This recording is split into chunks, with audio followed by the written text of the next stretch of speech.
Hello, my name is Divon from the German Projector for Sewing Facebook group.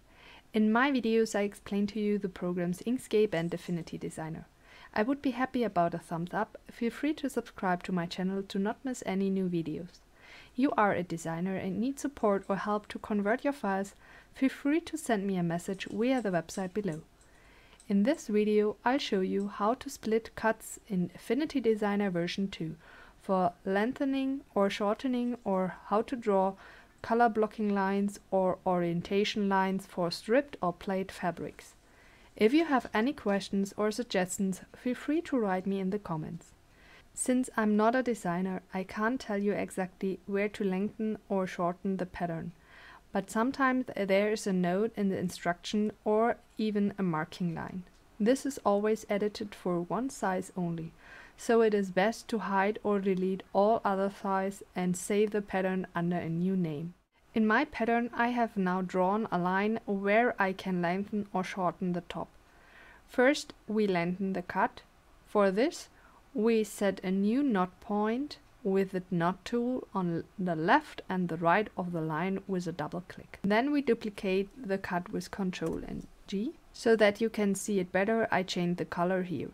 Now we delete the upper part of one part first, press Ctrl key and click on one of the counters. Now select all the knots above the division and remove them.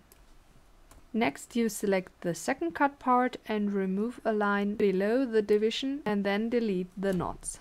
So now you have two separate cut objects. Next you need to decide how much to extend your cut. I'll say 5 centimeters.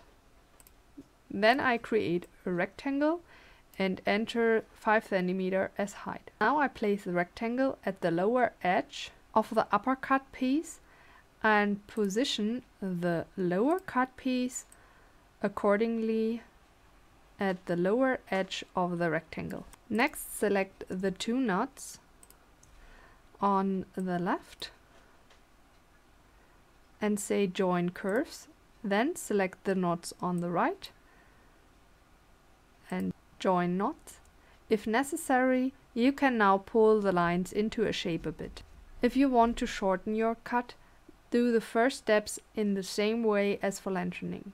So choose the knot tool, double click on both sides of the line, duplicate the pattern, then remove one line, delete all knots above, then delete one line below and delete the knots below, and you have again two parts. We want to shorten the pattern by 2 centimeters, therefore we change the rectangle to 2 centimeters in height. Now we set this with the lower edge above the dividing line, then we place the lower cut part on the upper edge of dividing line. Here we should now set more knots and remove the lower lines. Then connect the knots again accordingly, and you have shortened the cut. There's also a knife in the new version of Affinity Designer. If you click with it on the line, it automatically creates two knots for you and separates the cut. Now you can select the knots, and importantly, the knots that you have just set, you must click individually. Then you can move the cut. It can be that not both lower knots are on top, but only one. Then you have to move the other upper knot a little bit to the side so that you can click on the lower knot. Since this was mostly the case with me so far, I don't use this function.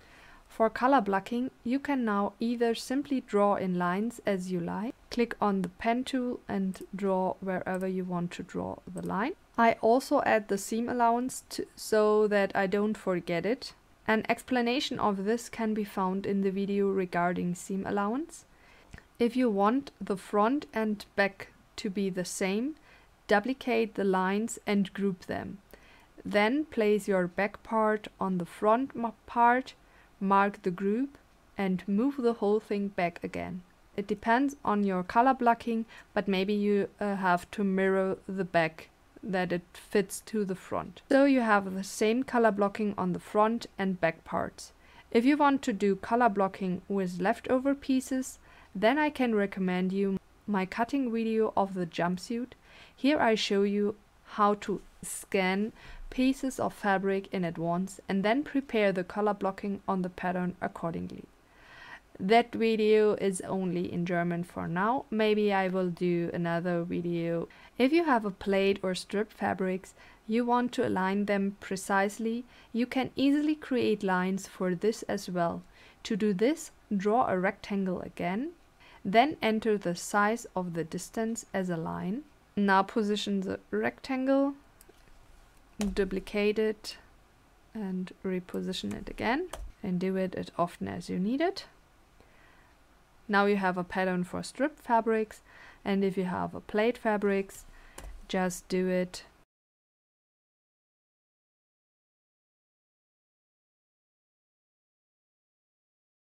You can also pull out help lines or guidelines from the upper ruler and from the left ruler and position it accordingly to your ruler. You can also take the pen tool and create lines on the guidelines. But I think with the rectangles it's way easier and faster instead of painting every single line. We are at the end of this video. I hope it was helpful to you. You can find more videos about Affinity Designer on my channel. Feel free to leave me a thumbs up, subscribe to my channel, and I wish you good luck with your projects. See you next time. Bye!